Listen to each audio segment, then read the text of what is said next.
Tudo bem, Henrique?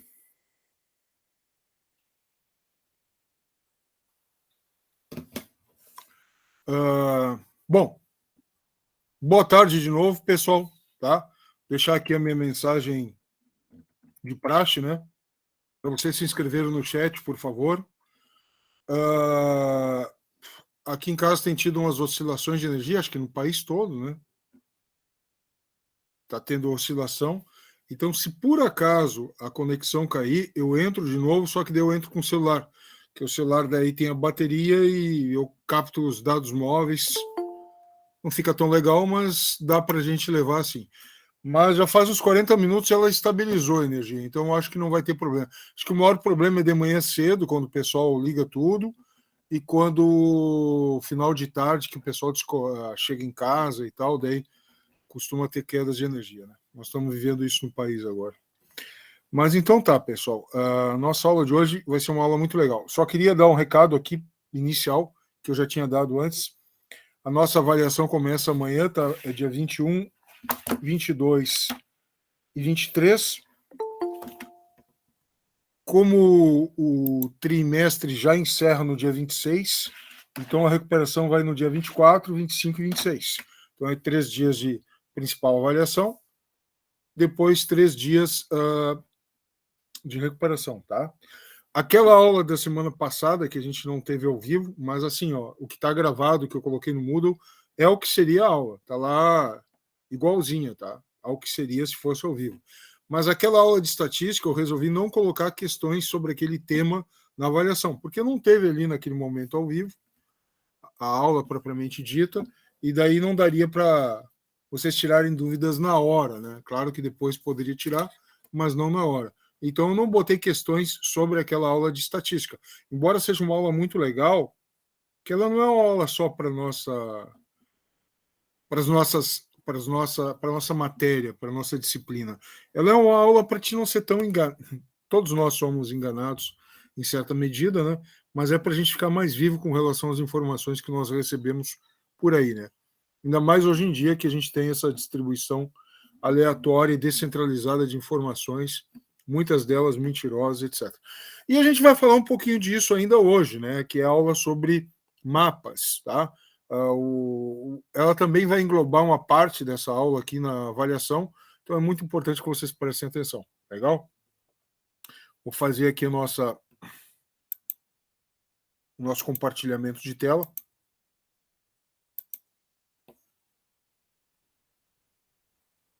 Vai lá.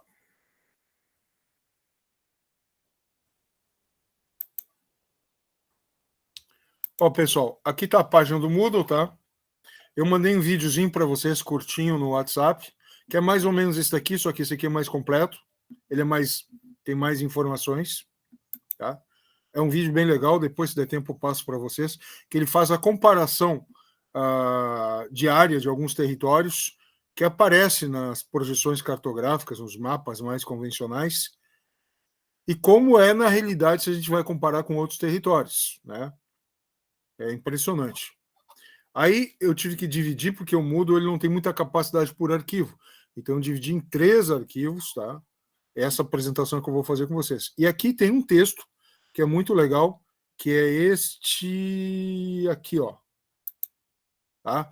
Todos os mapas que você conhece são ruins. Pessoal, isso aqui é um título jornalístico, tá? Na verdade, o mapa ele não é ruim. É que o mapa ele não é o globo. É como, por exemplo, eu tentar. É mais ou menos uma comparação, como se eu tentasse transcrever num filme de 2 horas sobre a Segunda Guerra Mundial. O filme não vai perder detalhe? É óbvio que vai. Porque filme é filme, vida real é vida real. Por mais rico, por melhor que seja o filme, ele não vai conseguir representar. Ele vai representar, ele não vai mostrar o que foi em todos os detalhes e todas as dores, todo o sofrimento das pessoas. Não. Da mesma forma, uma biografia, um livro, que é um livro sobre a vida de uma pessoa. Por maior que seja o livro, 200, 300, 400, 1.000 páginas, ele não vai conseguir transcrever literalmente o que foi a vida de uma pessoa de décadas. Então, essa história de que todos os mapas que você conhece são ruins, que é o título dessa matéria, pessoal, é um título, isso aqui eles chamam de bait, né, de isca, para chamar o leitor. Isso tem muito em vídeo do YouTube, essa técnica aqui, tá? Então são títulos sensacionalistas. Ah, então o artigo é ruim? Não. O título é assim, mas a matéria é boa, tá? A matéria é boa, ela analisa aqui, ó, para que serve o mapa, né? Então mostra aqui os mapas antigos, é bem legal isso aqui, mapa antigo feito aqui numa espécie de couro, tapete, tá? Uma coisa bem primitiva, mostrando as terras que eram conhecidas, né? Num determinado lugar do planeta. O que é nosso planeta, nosso mundo, tá? Aqui vocês podem ver, ó, tem um mapa com a Península Arábica, com o chifre da África aqui, a ilha de Madagascar, e bem aqui acima a Antártida. Esse globo foi colocado aqui intencionalmente virado, para vocês verem que, na verdade, no universo, no espaço, não tem isso que a gente chama de em cima e embaixo, né? Então, por quê? Porque o espaço está flutuando aqui, levitando aqui no espaço sideral, tu não está sendo atraído por uma força gravitacional de um... Se eu tivesse tempo, eu pegaria essa laranja aqui, ó, e cortaria ela para mostrar para vocês, tá? Essa laranja aqui, ó. Imagina que eu pegue a casca dessa laranja cortada, se eu cortasse direitinho e tentasse mostrar ela nessa superfície plana dessa agenda aqui, ó. Obviamente que ia ficar umas partes todas falhadas, né? Essas partes falhadas, quando eu faço um mapa, eu tento preenchê-las. Ao tentar preenchê-las, para não ficar um mapa todo recortado, eu acabo deformando ele. Legal? Vamos ver se agora vai de novo aqui. Vamos lá.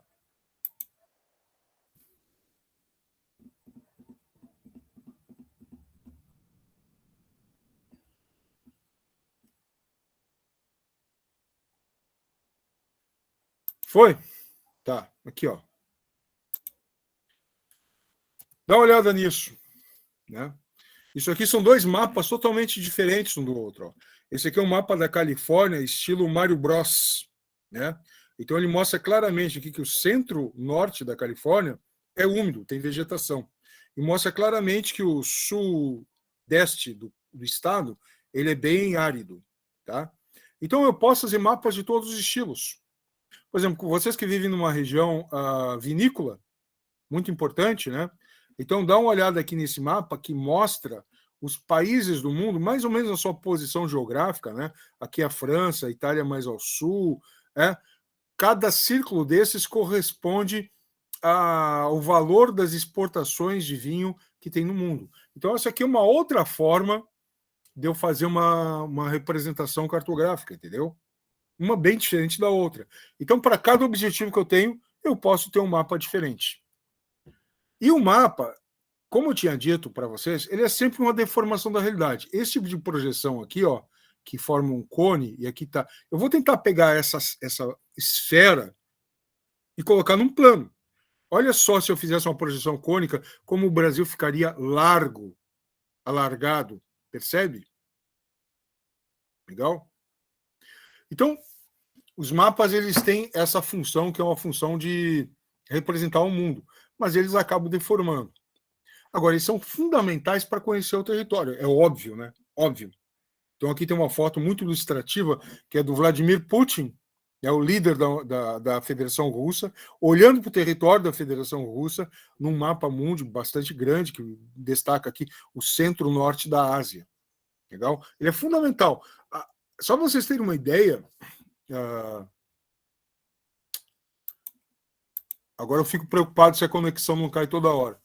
Só para vocês terem uma ideia, nos anos 70, anos 80, quando eu estudava, as cartas, os mapas, que a gente chamava de cartas topográficas, que mostravam o relevo, a gente tinha que usar com permissão do exército. Com permissão do exército. Para vocês terem uma ideia do que era o regime ditatorial. Que tinha um controle de informação. E o controle dos mapas era fundamental. Porque se cair em mãos erradas do inimigo, né? Então o poder dominante sempre procura controlar o acesso à informação. Hoje em dia é muito mais difícil por causa da internet, né? Hoje em dia é extremamente difícil por causa da internet. Então, fiz alguma besteira aqui. Então, o que acontece? Tu tem hoje em dia o Google Earth, por exemplo, e uma guerra de informações, mas com dados que estão disponibilizados ao alcance de todos. Né? Por isso que surge muito mais mentira produzida em escala industrial. Por quê? Porque como os dados estão aí ao acesso de quase todo mundo, né? Basta ter um celular, uma conexão com a internet, ou nem ter o celular, mas ter a conexão com a internet, o que é que predomina hoje em dia? Não é o acesso à informação pura, é a deturpação da informação. Por isso que hoje em dia os grupos procuram cada vez mais expor suas versões das histórias, suas narrativas. Tá? Vamos lá. Tentar mostrar de novo aqui.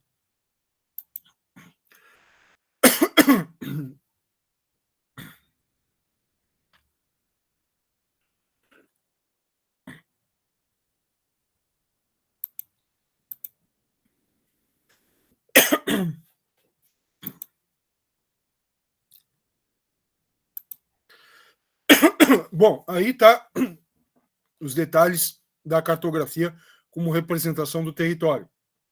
Aqui tem um texto explicando como é que é. E ela obedece convenções internacionais. Por quê? Porque senão eu faço um mapa aqui no Brasil que ele se distingue totalmente do mapa lá na China. Aí o cara que está do outro lado do mundo não vai conseguir entender o meu mapa. Né? Então ele tem que seguir algumas convenções internacionais.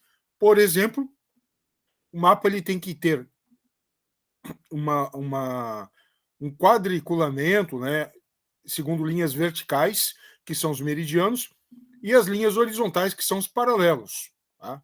Por quê? Porque com esses paralelos e esses meridianos, eu vou conseguir achar uma localização. Imagina que eu esteja aqui numa nau, num barco, perdido no meio do Oceano Atlântico, mas eu tenho rádio. Eu quero que me resgatem. Eu tenho que passar informações sobre a distância que eu estou do Equador, que é a latitude, e a distância que eu estou do meridiano inicial, que é a longitude. Com essas duas informações eu posso ser localizado. Sem elas, jamais. É muito difícil, né? Imagina, é como procurar uma agulha no palheiro. Então é fundamental que o mapa ele tenha algumas convenções que sejam adotadas no mundo inteiro, como as coordenadas geográficas, os paralelos e os meridianos.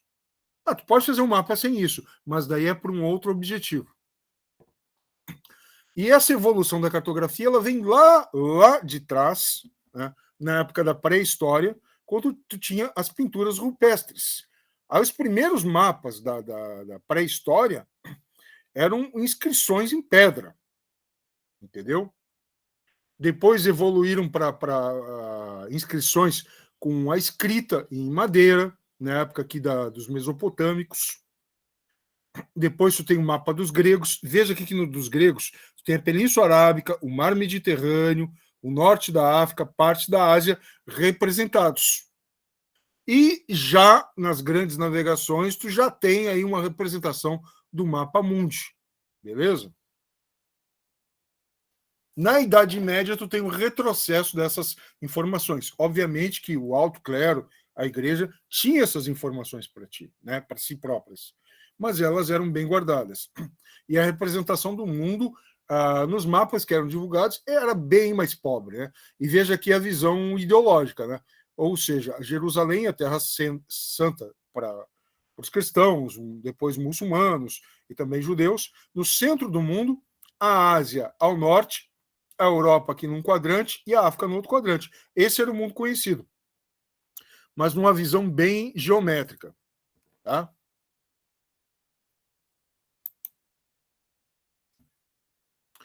Aqui a gente já tem mapas mais modernos. Olha só a quantidade de informação que a gente tem nesse mapa da região metropolitana de Recife, lá em Pernambuco. Né? Estradas, quadriculamento das cidades, as suas ruas, os quarteirões. Isso inicialmente era feito com aerofotogrametria, fotos tiradas de avião. E depois com imagens de satélite. Legal? E por fim, nós chegamos aqui ao mapa do Brasil. Mas observem aqui, ó, a quantidade de informações que eu coloco aqui, fica até difícil visualizá-las, compreende? Como é que vocês acham que isso pode ser resolvido? Como é que vocês acham que eu consigo resolver essas informações, essa saturação de informação? Qual que é a técnica que eu posso utilizar para melhorar a visualização dessas informações?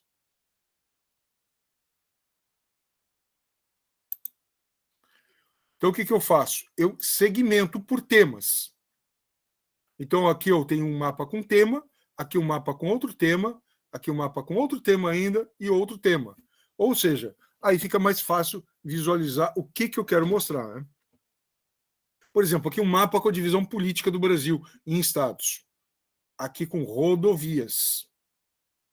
Aqui com os biomas, tá? Ou seja, o principal tipo de vegetação que predomina em cada área. A vegetação amazônica, o cerrado, a caatinga, a mata atlântica, o pantanal, aqui os pampas. Mapa físico, que mostra as principais formações de relevo e a sua altitude. Entendeu?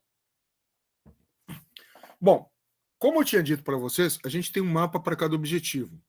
Algumas projeções, elas são mais famosas. E são 3 tipos. A plana, a cônica, que eu já mostrei para vocês ali, né? Que mostra, dando exemplo, a parte da América do Norte, e a cilíndrica, que é a mais utilizada. Então, imagina nessa plana aqui, que eu pegue um ponto da Terra, estabeleça um plano e eu projete o mundo a partir dele. Como essa aqui, por exemplo, que projeta o mundo a partir do Polo Norte. Mas eu posso colocar esse centro no Brasil, eu posso colocar na Antártida, eu posso colocar na África, no Japão, onde eu quiser. Mas a representação mais comum que tem de projeção plana que a gente vê por aí é essa daqui com o Polo Norte, que, por sinal, está no mapa da ONU. Se vocês observarem, na bandeira da ONU, se vocês observarem aquela bandeira da ONU azul, bonita lá, tem um mapinha, a projeção que está nela é uma plana com centro no Polo Norte. Ela é boa? Ela é boa para mostrar isso aqui, ó, esse pedacinho.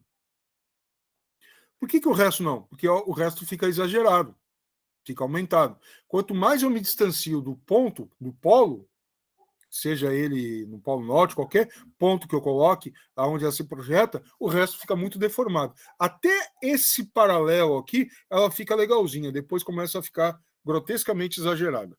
Tá? Mas não é só ela que exagera, não. Aqui tu tem a cônica que a gente já tinha visto.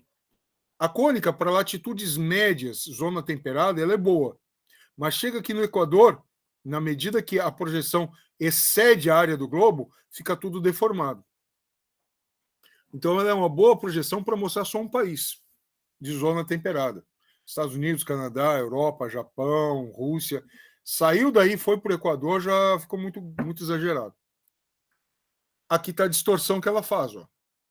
Tá? Quanto mais para o sul eu for, ou no caso norte, se eu estiver projetando a partir do Polo Sul, mais exagerada ela fica. Então aqui ó, vai ficando grande demais. E aqui nós chegamos finalmente na projeção cilíndrica. Imagina o globo e tu põe o globo dentro de um cilindro. Aí tu espicha esse globo. O que está aqui em verde, que corresponde às baixas latitudes próximas ao Equador, corresponde à área real. O que está em amarelo, zona temperada, ou latitude média, já está ficando maior. O que vai no polo, latitude alta, já fica grotescamente exagerado. Veja aqui que é o caso da projeção cilíndrica conforme que ela conserva a forma dos continentes, as direções e os ângulos, mas altera a proporção da superfície. É esse caso aqui de Mercator. Olha aqui a Antártida. A Antártida ela é menor que a América do Sul. Olha aqui o que ficou. Professor, a gente tem um grande problema também que eu sempre vejo nos mapas, que é a Groenlândia. A Groenlândia é grotescamente grande sempre, é tamanho continental. Isso, exatamente. Aí, isso aqui é uma projeção muito antiga, né? É uma projeção de séculos atrás, do século XVI.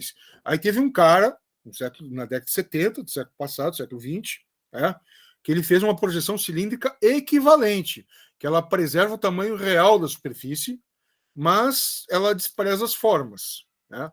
Que é essa daqui. Então, por exemplo, se eu quero navegar, essa daqui é melhor, porque ela dá um distanciamento mais próximo do globo e tal. Tá? Mas essa, porque eu não vou navegar dentro das terras, né? Eu vou navegar no oceano. Então, para navegar, ela está boa, tá suficiente. Agora, se eu quero, por exemplo, dar uma aula mostrando a importância da Amazônia no mundo, então eu tenho que dar uma ideia da área da Amazônia. Aí essa de Peters, ela é muito mais fiel, porque ela vai mostrar a América do Sul com a área proporcional. Olha aqui o tamanho da Europa. Aí a gente percebe, não é insignificância, que é uma palavra meio feia, né? Mas a gente percebe como a Europa é diminuta em relação ao mundo. Como ela é pequena em relação ao mundo. Aí eu pego, por exemplo, o continente africano. Olha aqui. A África parece um continente, tá, tudo bem, mas sem grande significado territorial e econômico. Aí quando eu vejo a proporção real, olha só como é gigantesco. Até o Brasil fica pequeno perto da África, né? Mas percebe que o mapa ele serve à função que eu quero. Qual é que é o meu objetivo ao dar uma aula? Eu vou dar uma aula sobre indústria, então essa de Peters ela não é tão importante. Mas eu quero dar uma aula que fala sobre a distribuição dos climas no mundo. Aí ela é significativa, porque eu vou mostrar como os climas tropicais abrangem uma grande parte do território do globo e tal, entendeu? Para mostrar tamanho, área, ela é muito boa. Mas fica deformado? Tudo bem, esse é um problema menor, porque eu não estou querendo. Se eu quero ver a forma perfeita, o que eu vejo? Eu vejo um globo. Aí existe uma questão ideológica envolvendo as duas projeções, que é uma questão ideológica. Isso aqui cai muito no vestibular, tá? A projeção de Mercator versus a projeção de Peters, qual que é melhor? Do Mercator, né, que é um navegador belga, você via expansão marítima, ela é uma projeção eurocêntrica, ela apresenta a Europa no centro e acima, né? Ela dá uma ideia de superioridade da Europa perante os demais continentes. Não era a intenção do Mercator, cara. O Mercator ele era um navegador. A função explícita do Mercator era: eu vou fazer um mapa para navegar. Era isso que ele queria, entendeu? Então, mas como ele produziu um mapa a partir da realidade dele, a realidade dele fica em destaque. Só que o problema não é o Mercator ter feito esse mapa. O problema é a gente continuar século XVI, XVII, XVIII, XIX, XX, XXI, usando só o mapa dele como referência. Esse que é o erro. O erro não é o cara ter feito o mapa dele. O erro é nós usarmos sem questionar o mapa. E já a de Peters, ela mostra um mapa que diminui a Europa, não é que diminui artificialmente. Ele coloca a Europa no lugar dela em termos de área. E dá um destaque maior para os países mais pobres do globo, que realmente são uma grande área. Entendeu? Agora, tem gente que exagera, diz que essa aqui é a projeção que nós devemos adotar sempre. Eu gosto dela, mas evidentemente que às vezes eu vou usar essa aqui até para dar uma aula para mostrar como os povos da antiguidade, no caso, antiguidade não, mas da Idade Moderna, das navegações, viam o mundo. Então, daí eu acho conveniente usar essa projeção para mostrar como o mundo era representado. Acho legal também mostrar como as pessoas enxergavam, mesmo que de modo, não vou dizer errado, mas incompleto, né? Bom, aqui é o mais do mesmo, né? Detalhando a função da projeção de Mercator, tá? Ela ainda é mais utilizada, os mapas que tu vê por aí. E aqui a projeção de Peters. Ela chega a ser utilizada, sim, em várias questões de vestibular, de concurso e tal. E uma questão que eu já vi, mais de um vestibular, esse mapa está errado ou está certo? Assinale a alternativa correta. Só um pouquinho. Caiu de novo? Tudo certo, professor. Agora eu fico nessa neuro aqui, né? Porque. Bom. Então, isso aqui é um mapa que é usado em muitas questões. E assim, é batata. A maioria dos alunos que eu vejo diz: o mapa está, assinala, o mapa está errado porque tal. Não está errado. Porque no universo não tem em cima e embaixo. Simplesmente eu fiz um mapa com o norte para baixo e o sul para cima. E não está errado. É uma questão de convenção. Aliás, por que os países não fazem isso? Não se representam assim. Tu não vai colocar o Brasil em qualquer lugar. Eu quero colocar o Brasil aqui na Europa. Não, não é isso. Tu vai colocar ele em diferentes posições de acordo com o mapa que tu usar. Eu vou dar um exemplo do que eu estou falando. Poderia fazer um mapa assim, ó. Porque são questões ideológicas no sentido de analisar a ideologia, não no sentido de mentira, que tem a tirinha da Mafalda aqui. Uma tirinha inteligente, né? Depois vocês dão uma olhada e pensem sobre essas questões aqui, né? Você está sentindo de cabeça para baixo ou não? Por quê? Então são questões sobre o que a gente está falando, tá? Mas aqui, ó, voltando ao que eu tinha falado. Esse aqui é um mapa que o Japão se representa no mundo. Ele não está errado. É como se ele pegasse, tá vendo a laranja aqui, que se fosse o globo? O Japão está aqui. E eu virei, coloquei ele no centro, consequentemente as terras ficam em outra posição. Mas eu não tirei elas do lugar. Eu simplesmente arredei a América para cá e a Ásia veio junto para cá. E o Japão está no centro. É um mapa japonês. Vocês acharam radical mostrar assim? Quando tem telejornal no Japão, aparecem os repórteres, tipo TV Globo, Record, aqui, sei lá, SBT, aparece os caras falando com o mapa mundi atrás. O mapa do que aparece do Japão atrás dos repórteres é assim. Eles não estão fazendo nada errado, eles simplesmente giraram o globo, fizeram um instantâneo daquela posição, como se tirasse uma foto, e fazem a representação do mundo aos olhos deles. Tá certo? Nós poderíamos fazer isso com o Brasil, colocando o Brasil no centro. Ah, professor, e daria para botar de ponta cabeça também? Daria, por que não? Poderíamos fazer assim, ó. Isso aqui é mais uma brincadeira, tá? Que se vende até em camiseta na Austrália. O apelido da Austrália é Down Under. Down quer dizer para baixo, e under é embaixo de. Então, lá para baixo, é mais ou menos assim, é como se tu chamasse a Austrália de lá para baixo. É uma brincadeira deles, tá? A Austrália não está mais tão para baixo, mais ou menos o que está escrito aqui. Isso aqui eles vendem de camiseta. Não quer dizer que eles apresentem isso na escola, mas se apresentar, e eventualmente apresentam, não está errado. É que a gente está acostumado de um jeito, então quando tu faz de outro jeito, dá um tilt na cabeça. Aliás, essas questõezinhas aqui são sobre isso, tá? Sobre o tilt que dá na tua cabeça. Mas é uma questão de adaptação. Eu nem estou propondo que a gente mude, eu só estou dizendo que se quiser, dá para fazer. E aqui exemplos de duas questões envolvendo a projeção de Peters, uma mais convencional, sobre localização, descrição dela, e outra aqui mais um pegadinha questionadora para ver se o aluno sabe por que essa projeção tem um impacto ideológico, político importante, né? Bom, aqui tem outras projeções, essa aqui eu acho legal, eu gosto dela, porque é mais próxima de um globo, né? Mas veja que quando se afasta aqui, nas linhas dos meridianos mais afastados, ela deforma mais, né? O centro aparece mais próximo da realidade e os extremos parecem mais deformados. Essa aqui é que preserva mais as formas e a proporção das áreas, mas aí fica com esse inconveniente de estar cortado, que seria o caso se eu conseguisse cortar essa laranjinha direito aqui. Eu devia ter cortado antes para fazer o exemplo para vocês como que ficaria se eu tentasse descascar o mundo e fazer um mapa dele. Isso daqui é uma coisa muito legal. Se chama anamorfose. Literalmente, uma tradução seria sem a forma. Então, de acordo com aquilo que eu quero ressaltar, a área dos países ou continentes ou estados, seja lá qual for o território que eu definir, ela muda de tamanho. Eu quero um mapa mundi que valorize a população absoluta, o número de habitantes. Então, a China é a maior população do globo, aqui ela fica maior. A Índia é o segundo maior, está aqui ela. Depois vem os Estados Unidos, depois vem a Indonésia, depois vem o Brasil. Cadê a Rússia? Olha lá, tá vendo uma larva lá em cima? É a Rússia, é o que sobrou dela. Olha aqui o destaque da Europa, como ela fica grande. Porque tem uma grande população. A África também.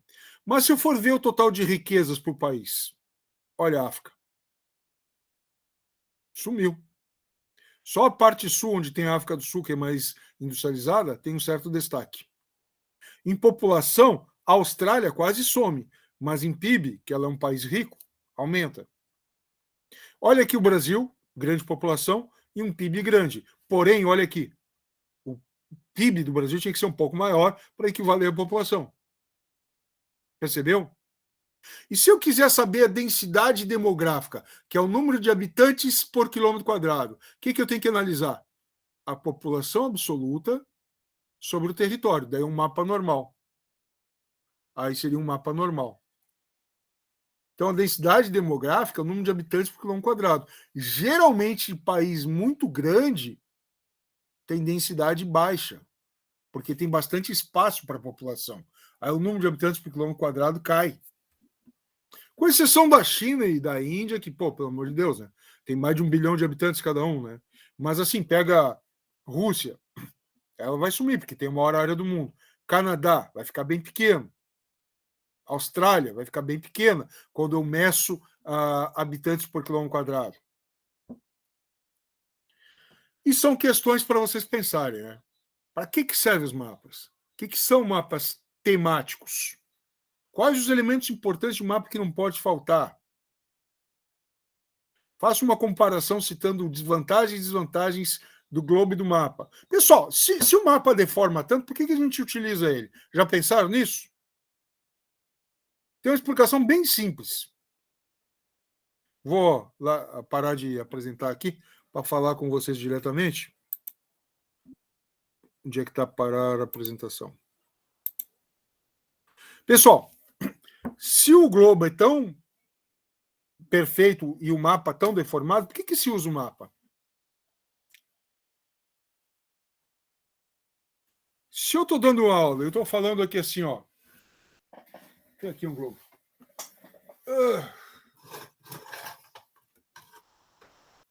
Tem um globo meio grande. Eu estou dando uma aula, tá? Eu estou falando aqui, o Brasil, tá aqui, não sei o quê, estou falando alguma coisa do Brasil, etc. E lá na China, ou lá no Japão, eu tenho que fazer isso aqui, ó. Eu tenho que girar para mostrar para vocês. Ou seja, não fica prático. Não é como mostrar no mapa e eu usar uma régua, um pointer com laser e indicar assim, mostrar a distância. Tem essa praticidade. Agora, muito mais do que isso, e aí vocês vão entender a importância da projeção de Mercator, que hoje em dia todo mundo critica, mas na época dela, ela foi importante. Imagina que tu está numa caravela no meio do oceano, numa tormenta. Imagina tu tentando fazer uma linha mostrando a rota que tu vai desenhar de um ponto a outro, com um barco balançando. Como é que tu vai fazer isso? Agora, se o teu mapa está estendido numa mesa, uma superfície plana achatada, presa nas pontas, fica mais fácil desenhar nele. Percebe? Então, o mapa, por mais deformado que seja, ele tem uma função prática. Qual que é o objetivo que tu tem com ele? E é legal quando tu estuda isso, porque tu vê assim que às vezes uma coisa muito importante, um instrumento muito importante numa época, no futuro ele pode ser superado. Pô, a gente vê isso toda hora, né? Com a tecnologia hoje. Imagina quem que... Cara, não precisa outro século. Anos 70, quando eu era criança, nunca ninguém imaginava que ia ter um aplicativo no celular, nem sabia o que era celular, onde tu ia poder ver o globo, se localizar, um GPS, isso era coisa, imagina, é a coisa de ficção científica. Tanto que quando os primeiros celulares começaram a ser imaginados, pelo menos para o grande público, né, foram em séries como Star Trek, né, acho que foi Jornada nas Estrelas, que os caras tinham lá um telefonezinho, né, e daí parece que o criador do celular era um grande fã, né, tanto que o símbolo da Motorola ele imita um pouquinho o símbolo dos carinhas lá do Jornada das Estrelas. Isso aí eu li, não sei se corresponde à realidade, né? Mas assim, vocês terem uma ideia de como evoluiu. Então, hoje em dia, quando a gente critica o passado, essa projeção aí é uma porcaria, não, calma lá. Na época dela, ela foi importante. É que tu não pode julgar o passado com os olhos do presente. Tem que se transportar para a época e ver, tentar imaginar como as pessoas viviam, para entender o que era a realidade. Aí sim. Agora, claro, hoje em dia a gente tem vários recursos, várias outras projeções, dá para variar, dá para usar outras. Daí sim. Né? Pessoal, a aula de hoje era isso, tá? Foi meio tocado a toque de caixa, mas é que tem muito conteúdo. E eu peço a vocês que deem uma olhada naquele... Se vocês não viram esse vídeo que eu mandei via WhatsApp, que é um vídeo mais curto, dê uma olhada naquele vídeo que está ali no Moodle, que é um pouco mais longo, e ele é bem legal, sabe? Ele mostra a comparação de áreas, como que fica, né? Agora, os títulos sensacionalistas sempre tem. Ah, nenhum mapa presta. Ah, todos os mapas mentem. Imagina, não é isso, né? Não é questão de mentir. Os caras não criaram os mapas ultrapassados para mentir. A mentira vem com a interpretação que se faz dos dados. Mas os dados em si são brutos. Eles servem tanto para a verdade como para a mentira, né? É isso. Que, aliás, é o que a gente vê hoje em dia, né? Nas redes sociais, aí, só para dar um exemplo. Falou, pessoal? É isso aí. Qualquer pergunta aí, estou à disposição de vocês.